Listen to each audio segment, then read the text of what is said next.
How you going? Good. You're looking very business-like there with the whiteboard behind you. Thank you. Yeah, we have a shared office space and it's pretty fancy. It's really, really cool. I'll show you, it's got this Yeah, I'd love to see it. really cool rooms. Yeah. Oh, I love that. And look at the Yeah. lighting. Oh, it's fantastic. And there's all these plants and we're on we can choose between level 32 and 37. So we're on level 35 today. And it's just a beautiful view of Perth. It's great. Yeah, that's the way. It's nice when you've got scenery too, right? Yeah, I love it. I've always wanted to work up in a really high office building. Yeah. It's funny because I'm from the country, I'm from the bush, but I just love cities. I love being in the city and working in an office and stuff like that. But then I also love getting out of the city and getting out to the country. So yeah, I totally get. I'm from the country too, so I love the country. Where are you from? From Geraldton. But nice. Yeah, so I love, and in between living in Geraldton and other areas, I've lived in a lot smaller places as well. Yep. So it's along the way. So you really get to appreciate the quieter places. Well, I had a read of your website. What you're doing is amazing. That's so cool. Yeah, I wish we met 17 years ago when I started to have issues. And, one of the biggest things for me has been changing my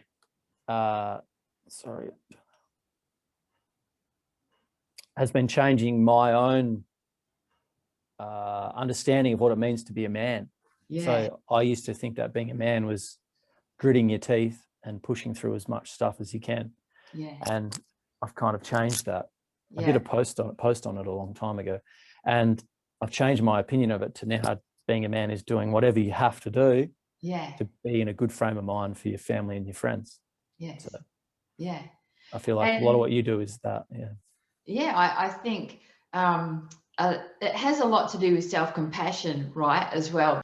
I've always had a really close connection with men, even when I was younger, always have been. They've always been like my best friends and always had really incredible conversations, like the guys would all be sitting there drinking, having their chats, and then they would all leave and then I'd be left, with one bloke sitting there. And that's when we would have like real conversations, right, about what was going on in their lives. So I guess it's just come naturally for me to do what I do. And I really love it. It's awesome. Yeah, I bet you do. It's a very, what's the word for it? The world needs it. The world needs it, especially at the moment. Everybody's feeling like they're under a lot of pressure.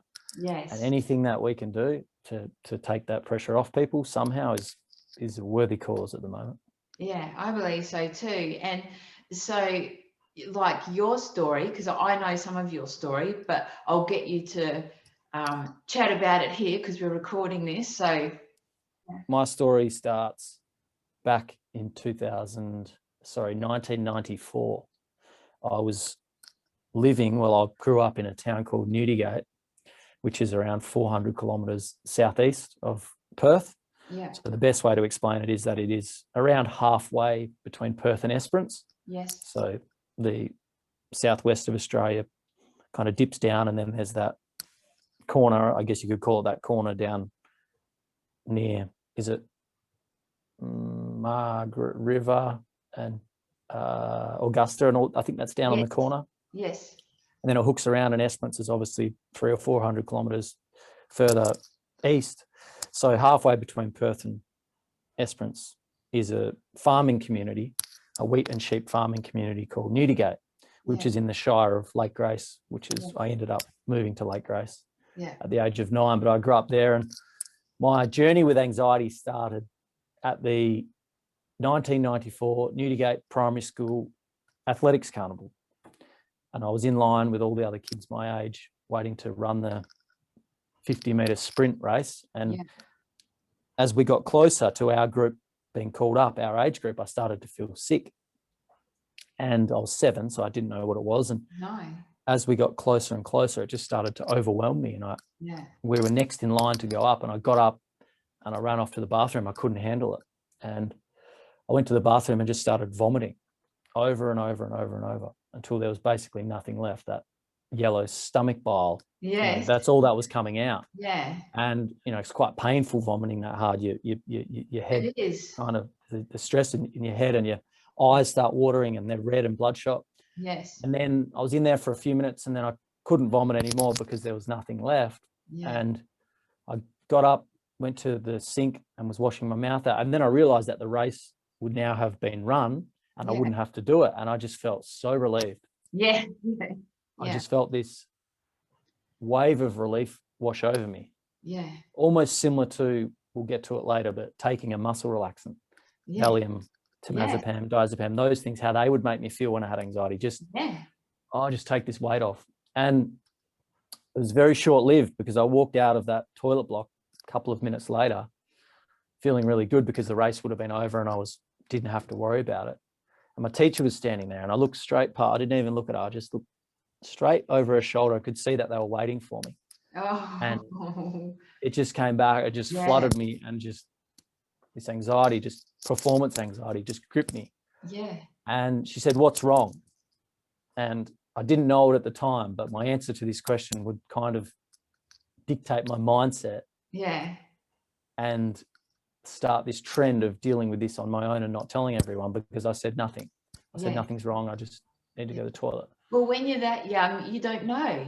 That's you don't right. understand what's going on. So and that's right. And I was 7, and by the time I worked out what was actually wrong with me, I was 22 or 23. So it took a very long time. So as a child, that anxiety slowly infiltrated different parts of my life. I developed a few nervous tics, having to sit still in class all day and always being anxious kind of evolved into different tics and body movements and things that I guess would allow me to expend that energy a little bit, which might have helped. Yeah.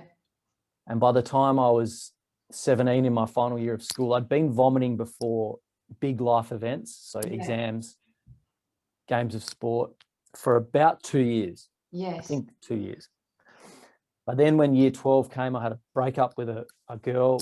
I had year 12 I was stressed about.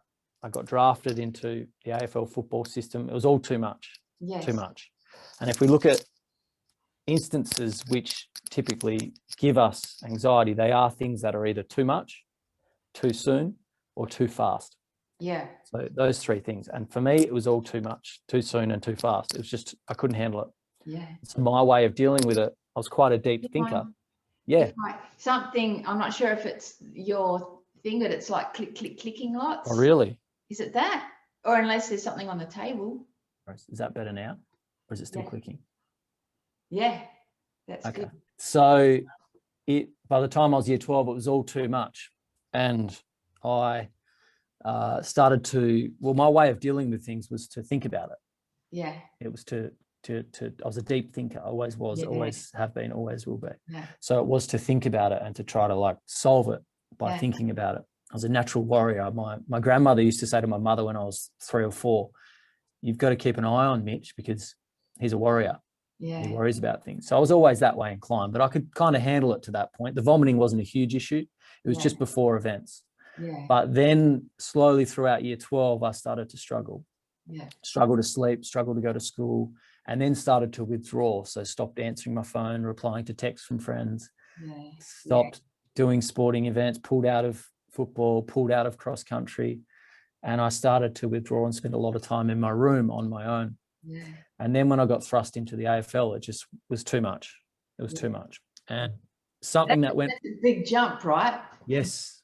For anybody, let alone someone who's starting to struggle with anxiety. So that really quick shift from my anxiety only being kind of performance related to slowly working its way into my life, and then bang, this thing was just that it was just a performance once a week was now my full-time job. And that really sent me over the edge. So that next few years was really interesting. I was trying to play AFL football. I was playing a lot of reserves football, but I was falling apart.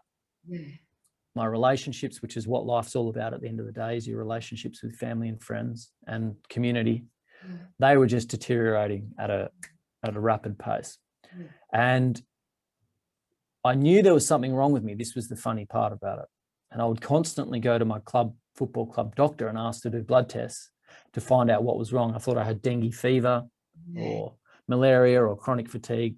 I Yeah. knew something wasn't quite right, but we couldn't put a finger on it. And this was in 2004, so 2005. So it was before mental health was talked about in the manner that it is now. And it's so exhausting, right? Like Yes. the damage that it does to your body is massive. So it's like, I could just imagine what it would be like for you. Yeah.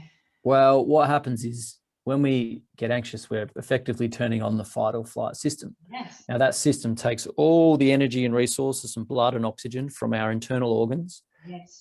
and sends it to our extremities, to our muscles, Yeah. to prepare us for Yeah. one huge battle. So we stop digesting things properly.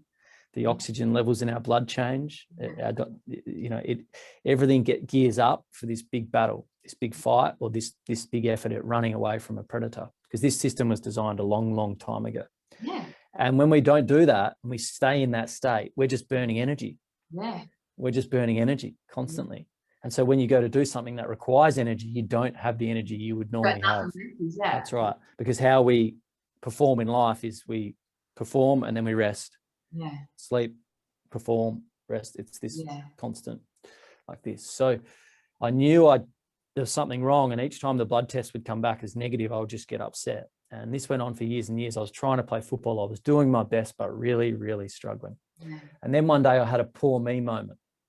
I had this moment where I'd played a reserves game over in Melbourne. My opponent had just, taught me a lesson, but I had no energy. I couldn't fight the fight that I used to fight. When I was a kid and I'd play footy, I used to love it when someone would come and man up on me and try to, I'd go, all right, here we go. Yeah. You're in for it. And I would just go and go and go. And it might take all day, but I'd grind him down. Well, I just lost the energy to do that. Yeah. I didn't have the energy to do that anymore. People would just push me around and I couldn't fight back. Yeah. I had a poor me moment and I said to the psychologist at the Richmond Tigers, where I was at the time, why do I have to go through this? It's not fair. Yeah. Why do I have to vomit every day at this point? I can't sleep. I'm manning up. I'm playing against people who are, just fit and, they're not having these issues. It's not fair. Yeah. And he said, how long has this been going on for? I said, oh, well, since year 12, 5 years. And he said, wow. He said, talk me through it. And I talked him through it. And he just said, I cannot believe that you are pushing through that every day. He said, Mitch, do you know what anxiety is? I'll never forget him asking it. And I said, no. And he said, you have anxiety. You have really, really bad anxiety. And I went, yes. Oh, thank God, I know. Yes, I know what it is now. Now that I know what it is, I can fix it. So I call this period of my talk in the talks that I do on my journey with anxiety, I call the first section WTF because I knew something was wrong with me, but I wasn't sure what it was. I call this section yes, ... no. Because I quickly went from being very enthusiastic, and a lot of this resonates with a lot of people who have issues. I quickly went from being very enthusiastic to trying everything, medications, antidepressants, benzodiazepines, muscle relaxants, all this stuff, psychologists, psychiatrists. It was just this 2 or 3 year journey of just constantly trying different things to make my anxiety go away. And it never went away. It never got better. And so I started to feel worse about myself. My self-worth deteriorated. And then at the age of 25, I overdosed on a very, very heavy antipsychotic medication. Now, they give antipsychotic medication to people that have severe anxiety because one of the side effects of it is it boosts production of a neurotransmitter named gamma-aminobutyric acid.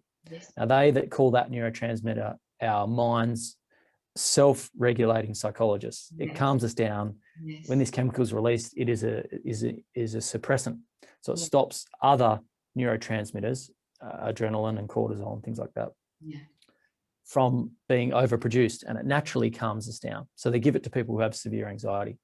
It is not the type of medication you want to be on when you're playing AFL football. It has intense side effects, one of which is with about 20 minutes notice at various points throughout the day, I would start to get tired and I'd have 20 minutes to get home to go to sleep.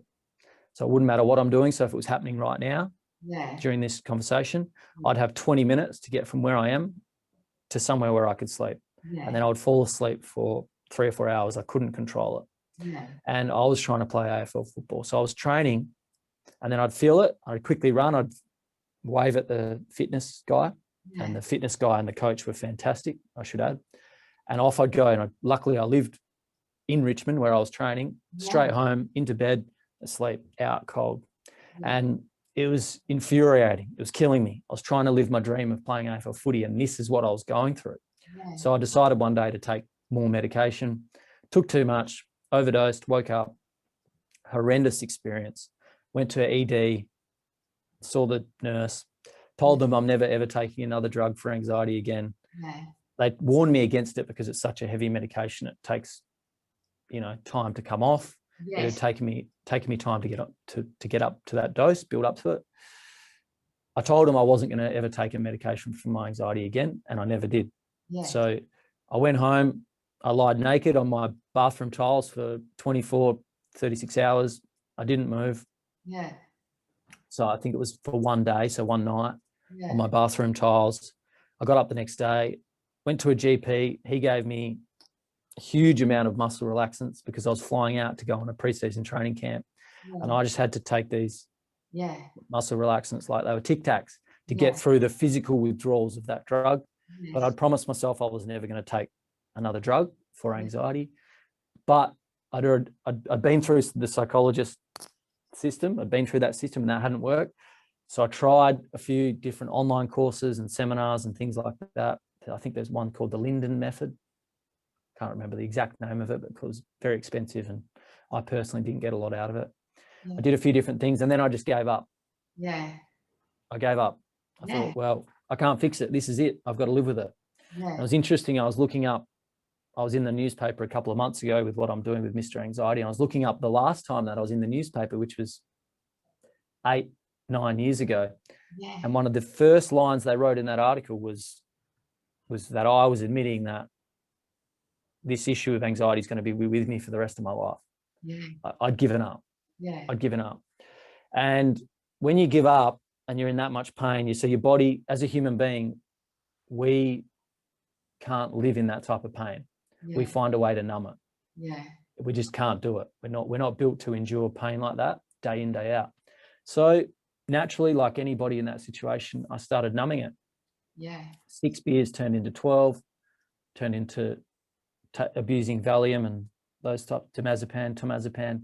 Yes. Then that turned into other drugs and other drugs. And it just turned into this spiral that I went on where I was just trying to numb myself with drugs, alcohol, gambling, sex, anything that made that anxiety go away. Yeah. It wasn't a conscious thing. Yeah. It wasn't like I went, I want the anxiety to go away. I'm going to go do something stupid or put myself in a state where I can't remember anything or I'm numb. Yeah. You just naturally do it because it hurts so much. You just naturally do it. Yeah. When you're in that much pain every day from the minute you wake up, by the time you get through to 5 o'clock at night, you can't endure it anymore. Yeah. You need to have a beer, and then you have a couple of beers, and then that's not enough. So you start looking for other things. Yeah. So that went on until 2018. I had a really messy breakup.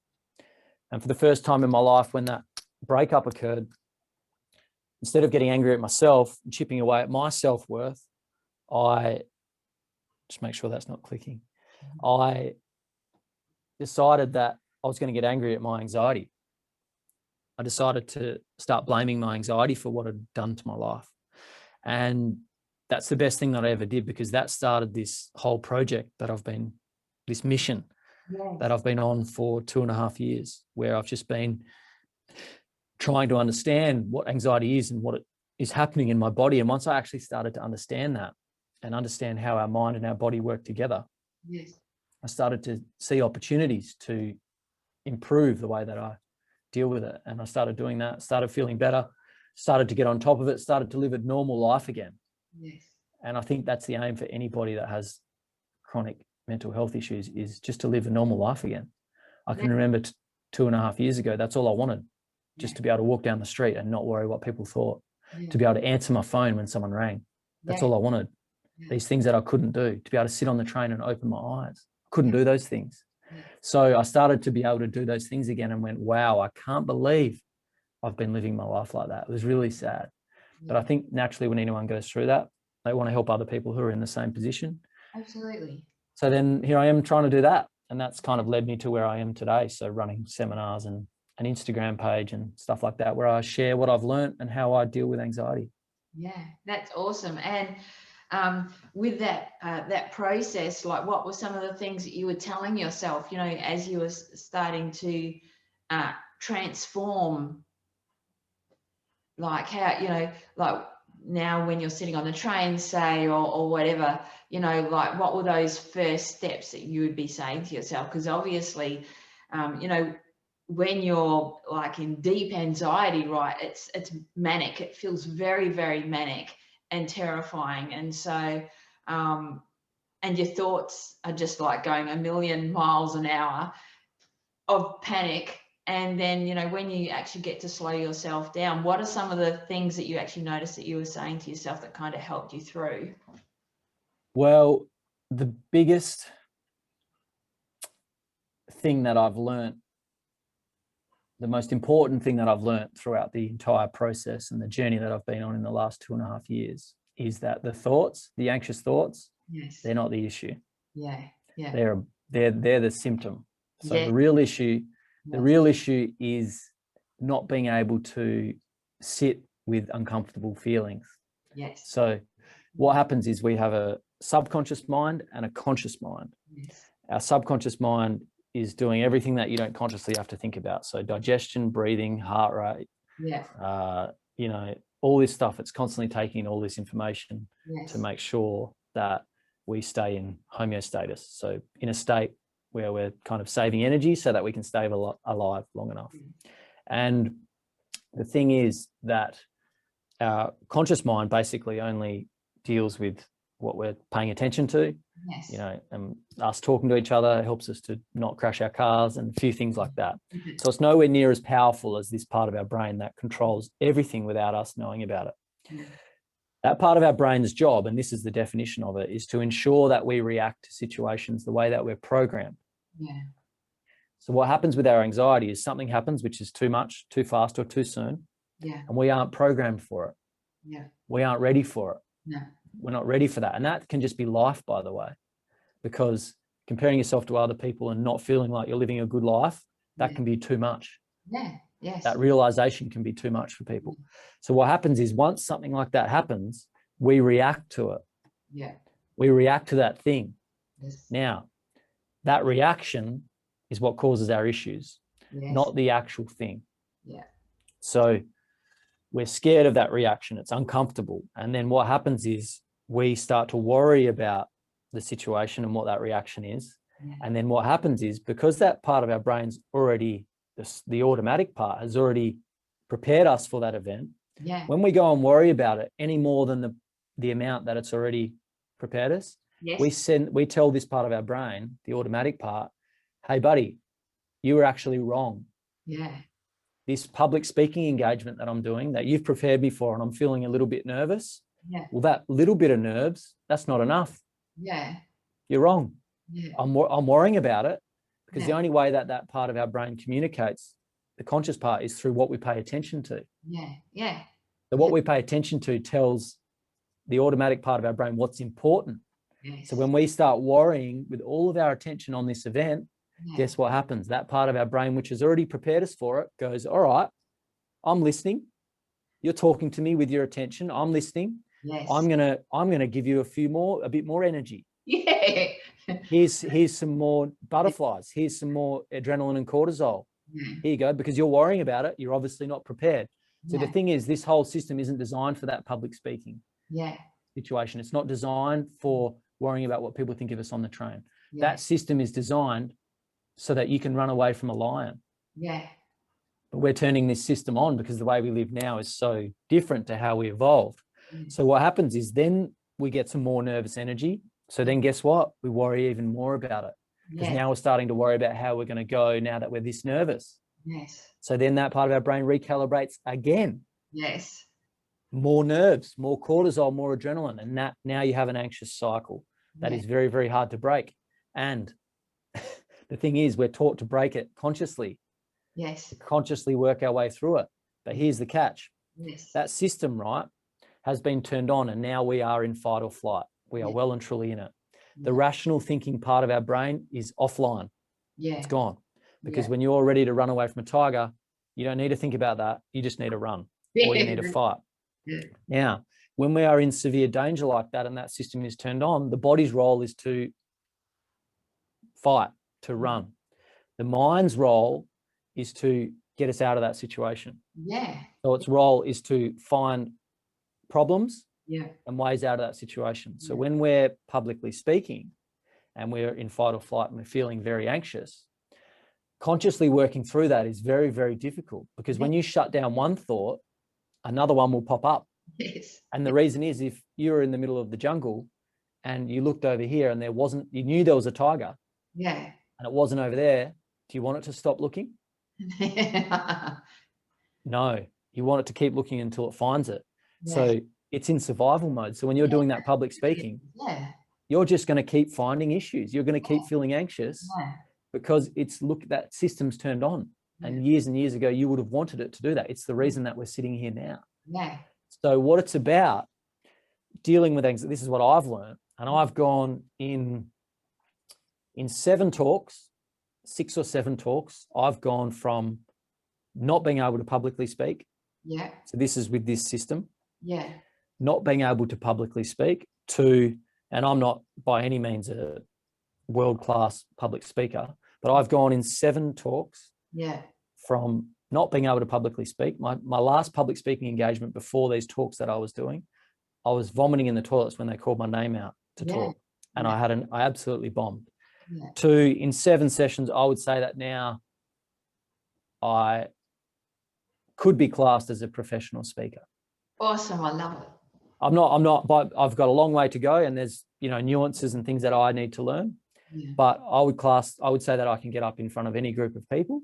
Yeah. And I can deliver a message that I want to deliver in a professional manner. That's what I mean by a professional speaker. Yes, I'm not fancy. Yeah. We're not fancy, but we're cheap. But I'm by no means I'm fantastic, but I can professionally speak. I can get up in front of a room and I can deliver a message I want the way I want it without having to think about it. Yeah. And that's only taken me 7 talks by applying this very process and all the things that I've learned. Yes. So I should add that within those 7 talks, learning to run an event, there's been issues along the way. So there's been things that have made it difficult. Yeah. Room setups, issues with technology, Yeah. all these types of things that come, lighting and things. There's always something going wrong. And I've been kind of fine tuning my content, I guess. But the thing that I've learned is getting rid of anxiety is about reprogramming that unconscious mind. Yeah. It's about conditioning. It's not about having these things you can say to yourself when you're feeling anxious. Yeah. When you're actually in a situation and you're feeling anxious, I'm not sure there's too much you can do in that situation to improve it on that day. Yeah. But what you can do is do things on that day to allow yourself to be in a better position the next time that situation comes. Yes. That's the way I imagine it. It's no different to conditioning your body. Yes. And when you're doing a 3-kilometer time trial, you can only do what you can only do on that day. Yeah. But what you do on that day and the events that follow will determine how you go on the next time trial. Yeah. So with our anxiety, what we focus on in that situation, when we're going through that event or that thing that's causing us anxiety, what we focus on and how much we worry about it on top of the initial reaction will determine how you react next time. Yes. Next time. So what I teach people, what I've been able to do myself, and I just teach people what I've done. It's up to them how they interpret that and how they apply it. Yes. But what I teach, what I've done personally is in all of those talks, I haven't been worrying about those talks. I've just been doing them. Yeah. I've just been doing them. And when I feel like I'm getting a bit anxious, which was happening a lot in the first few, what I would do is use practical applications of mindfulness and being in the present moment to calm me down for a split second. Yes. And then I'd go back to the talk. And then if I still felt anxious, I'd just ground myself in something that I'm feeling again. Yes. And then back to the talk. Yeah. And then back to that. And I would kind of float between them. I call it having training wheels on a bike. Yeah. Yes. And when I was feeling anxious, I'd flip over to the training wheel, which is having that ability to ground yourself in something that you're feeling. We have 8 senses. You can choose any of those 8 senses. Yes. I call it focusing on brain input not brain output. So Yeah. output is our thoughts, input is the information that our senses gather. Yeah. So focus on finding something that's unique for every person, finding something that you can turn to quickly, like the training wheels, and just give yourself a little bit of a balance, and then back to what you're doing. Yeah. And knowing that you've just got to get through that situation. Yeah. However you're feeling on that day is how you're feeling. You just need to accept that. Yeah. But by doing that and proceeding with the situation without worrying about it, you send the opposite signal to what we sent before when we worried about it, to that part of your brain, and it goes, hang on, you're proceeding with this situation and not even worrying about it. It can't be that important. Yeah. So then guess what? It starts to send less chemicals, less butter. I agree with this so much. This is, I'm so excited about this. I'm so stoked to have this conversation today, because I know even for years for myself, I relied on my brain to tell my body what to do, right? Yes. When I experienced brain trauma, it didn't work anymore at all. Yeah. And so I then had to, and obviously at the time I wasn't able to walk. I couldn't do anything. I couldn't take care of myself. I was just me and my mind. Wow. I couldn't talk on a phone or anything. Nervous system was just, and so just laying there in the dark room with just me and my mind. And I just thought, oh, fuck. Yeah. Like, and it was going through that experience that all of a sudden I got to change things around for myself, right? And started listening to my body and actually just being present, being okay. Yeah. And actually realizing that all these, any anxiety or anything that I was feeling, it wasn't going to hurt me. Yes, that's a big one. Yes. And that's accepting the feeling. Yeah. Just See, being the thing okay is, with that. Yeah. yes, absolutely. And a good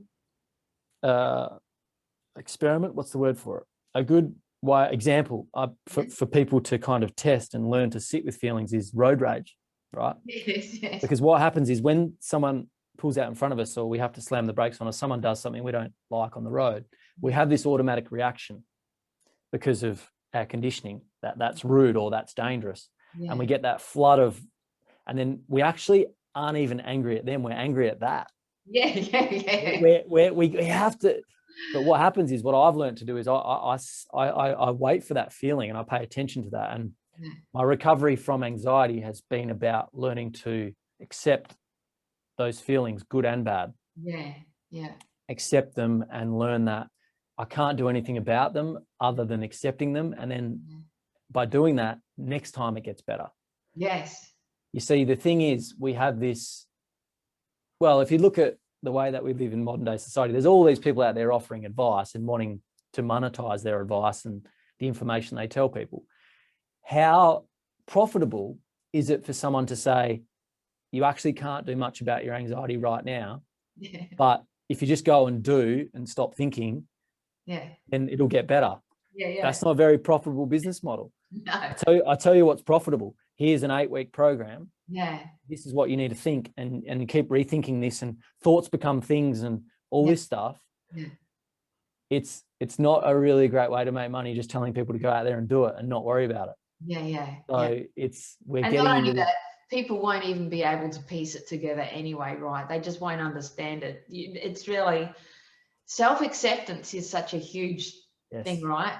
It really is, in self-compassion. And I know, like, people often think that self-compassion is woe is me, but it's not. It's really just like, when those feelings are coming up, just like being able to sit there and know that it's okay, and you can calm yourself down and understanding what's going on, and it's not a big deal. Like, it really is just okay, and being able to do that for yourself is what a gift, right? Yes, absolutely. And I think the key is, right now in this moment, if someone's going through something and it's really hard to deal with, I don't know you can do much in that. This is my opinion. Yes. I don't, and this is how I've managed to get over my anxiety. So this is from my experience. Yeah. In that moment, there is nothing you can say that is going to make that feeling go away. You just need to accept it. Yeah. Because any additional worry or concern or any additional thought on the matter is only going to make it worse. Yeah. And if you accept it, then next time it'll be a little bit better. Yeah. And then accept it again next time. And that's how you build your way through it. But that's not a really profitable, that's not a really inspirational thing to say to people, is it? Because people want to know right now, what can I do? So people say, think this, do this, that. Yeah. But it's just about having a really long-term view with it. Yeah. And thinking, how can I do this over time? Because our minds are no different to our bodies. Yeah. Yeah. They're no different. Things, you can't have things, I can't get fit right now. Yeah. I can't go for a run right now and get fitter right now so that tomorrow I can run a marathon. Yeah. It's going to take, I'm in training for a marathon. It's going to take me months to get, months to get there. It's the same with our minds, but we forget that. So the reason it is so hard in that moment to stop thinking and start just focusing on what you're feeling is because when we go into fight or flight, as I said before, the mind's role in that is to scan for danger. Yeah. So you are effectively telling your mind, don't do what you've done for 300,000 years. Yeah. Don't do it. Yeah. Don't do it. But the thing is, the reason it's doing it is because we're putting it into this fight or flight accidentally. It's not, we're not supposed to be in fight or flight. Yeah. As human beings, we have two drives. One is to connect. Yes. And one is to survive. Yes. You cannot coexist. Yeah. Cannot coexist. Some people call it love and fear. Yeah. And to get out of fear, love pushes fear out and fear pushes love out. Yeah. So it's about feeling safe and comfortable and getting into that drive to connect. Yes. So you can't be in that drive when you're in fight or flight mode.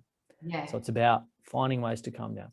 And the thing I'll say about the body, when we talk about the body, you lose some people when you start talking about the body because they think you're talking about this, witchcraft of.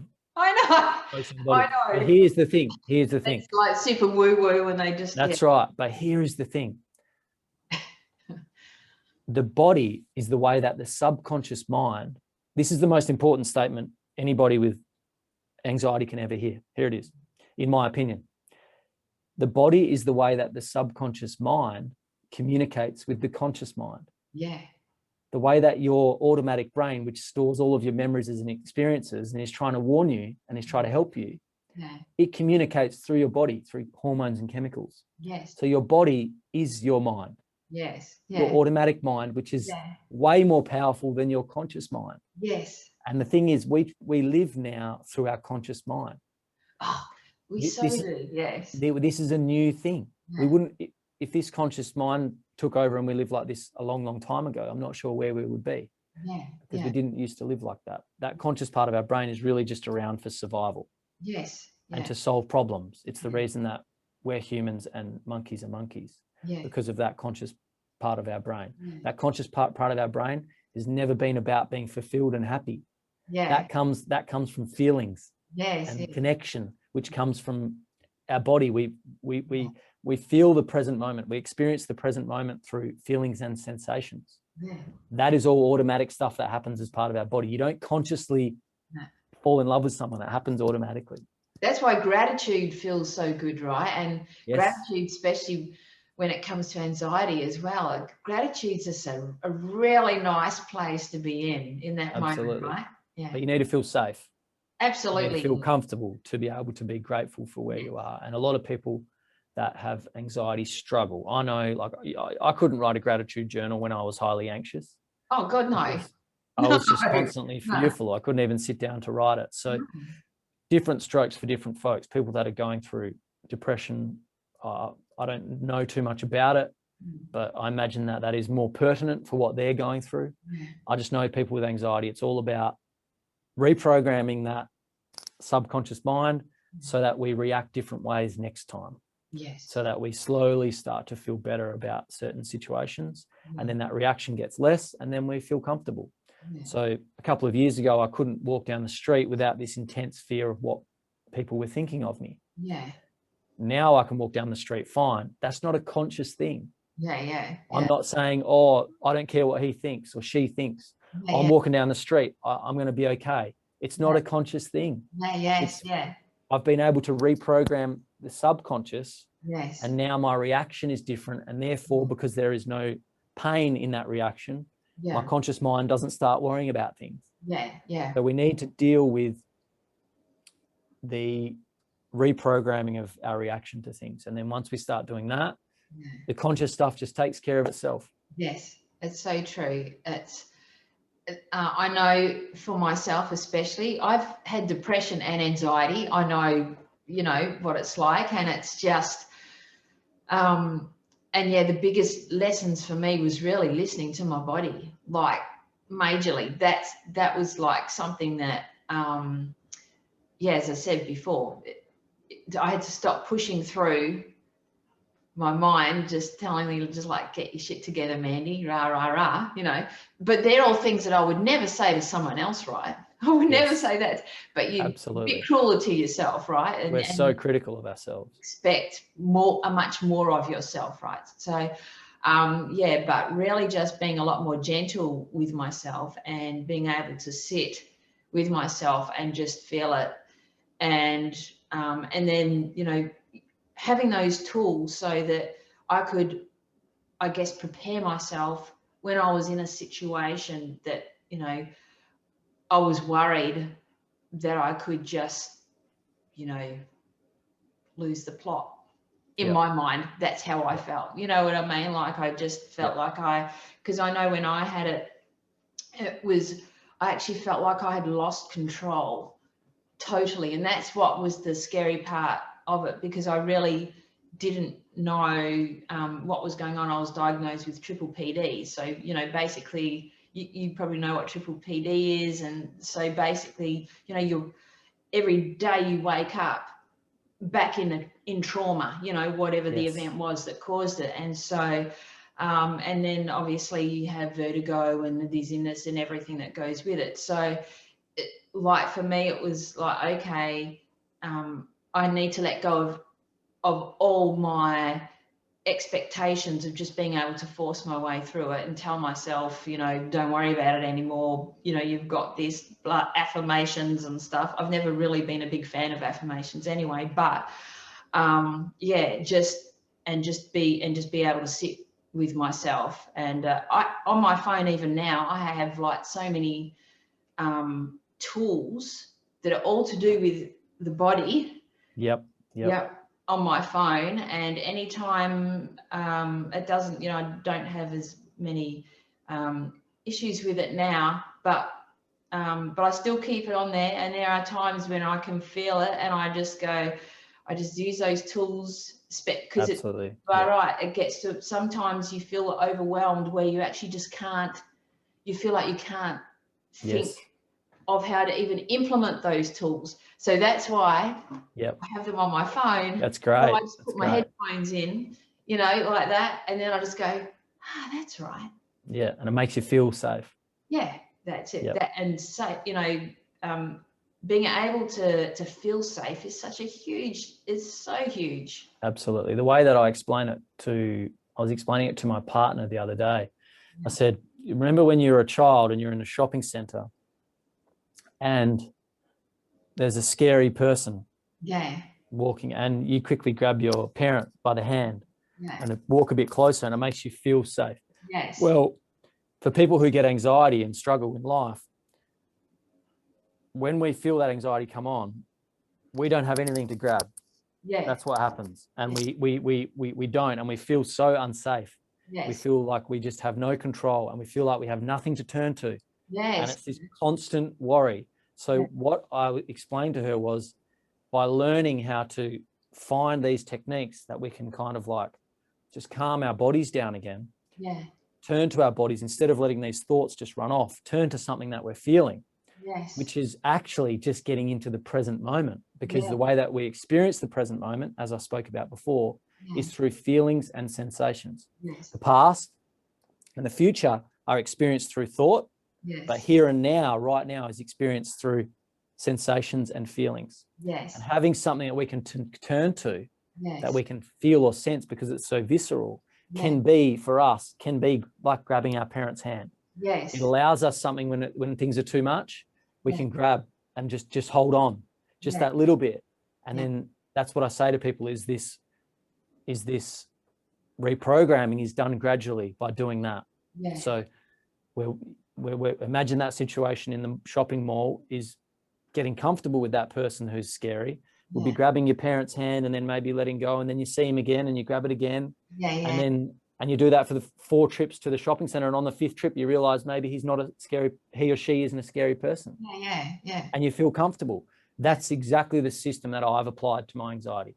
Yeah. And the feelings and sensations and the techniques that I use of just feeling something, being able to get out of the thoughts and into what I'm feeling, which sounds a little bit like it's witchcraftery, getting into the body. But like I said before, the body is the subconscious mind.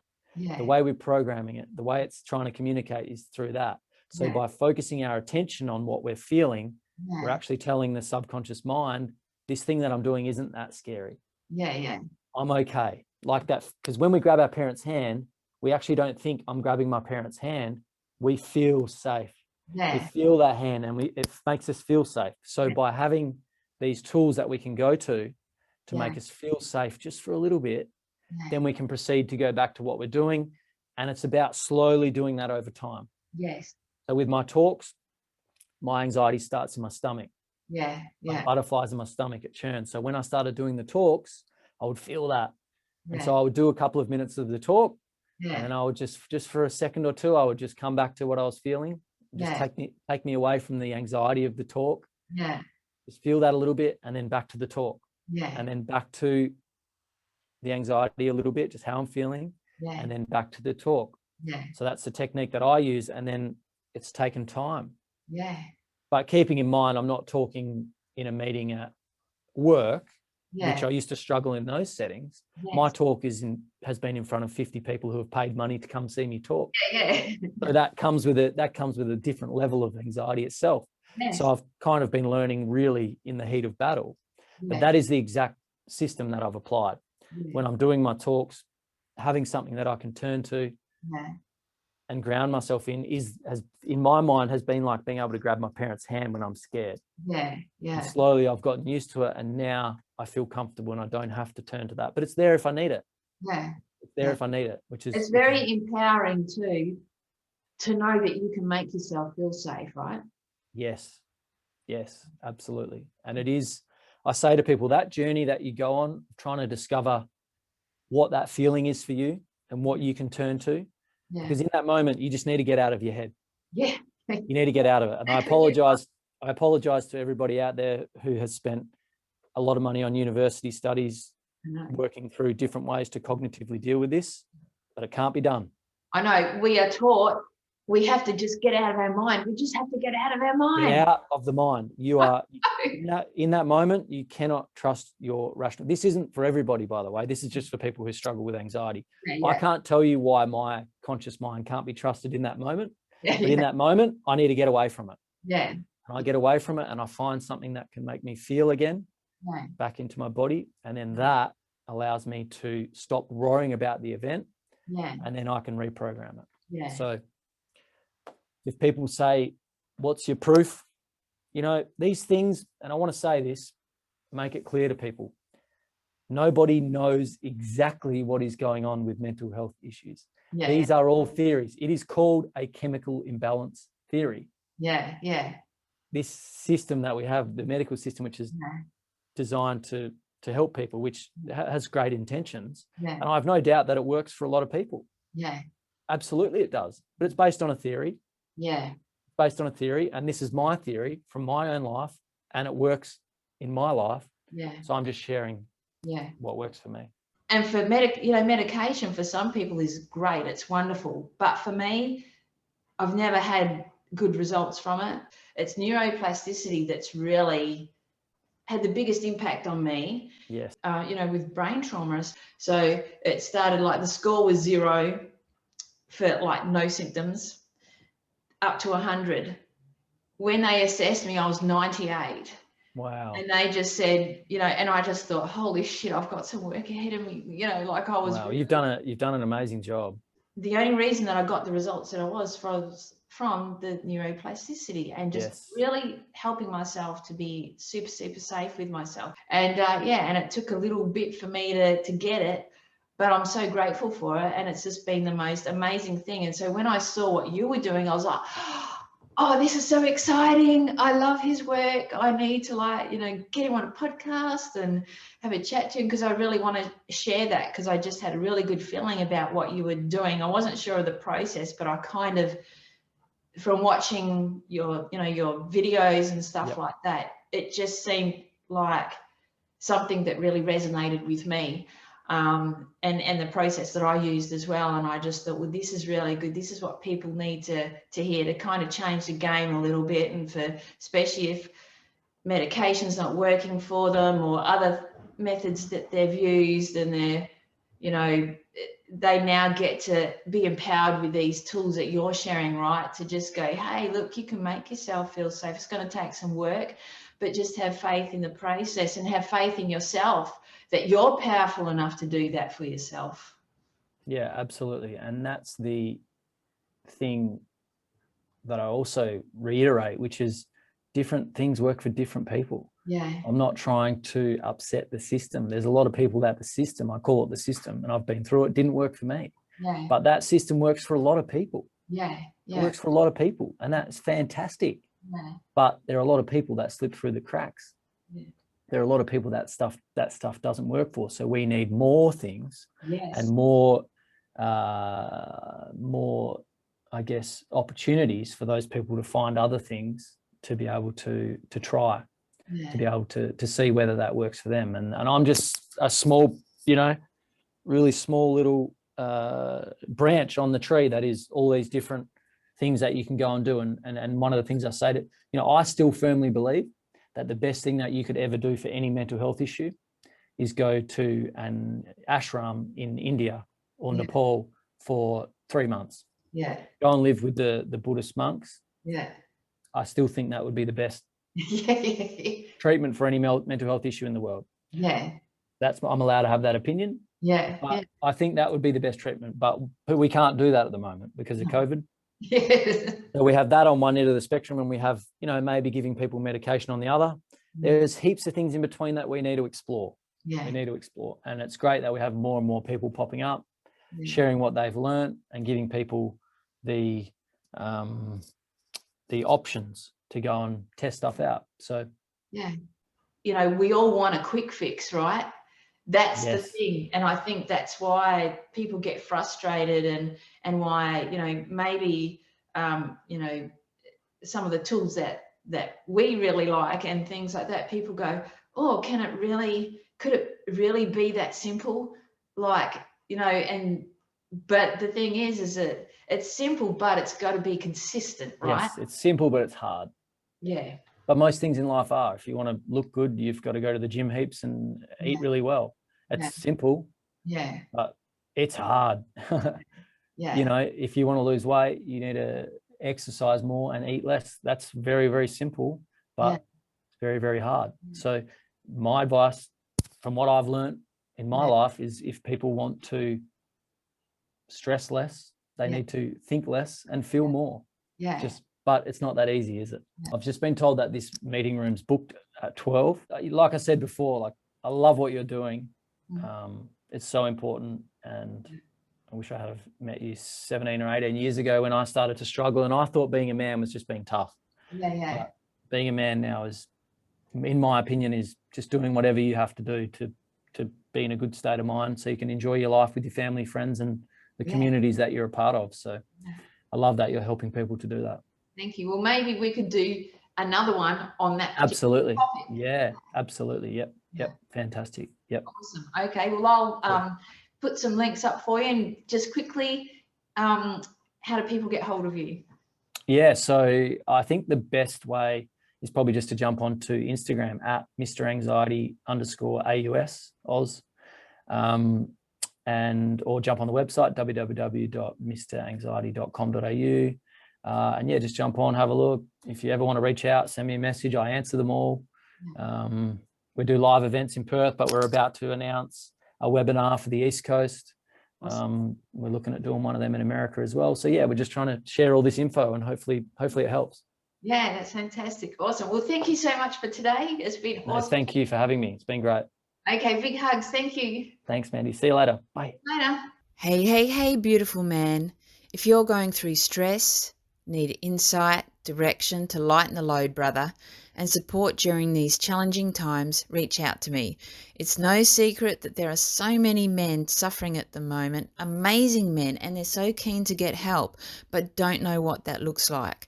So I've created a 6-week one-to-one resilience coaching package for men with one-to-one coaching calls and support via Facebook Messenger and WhatsApp in between calls to help put yourself back in the driver's seat of life. And there's a strong level of trust that goes hand in hand with walking by someone's side during their challenges and their celebrations too. And that's what I'm here for, brother. So message me and let's find your path to true resilience.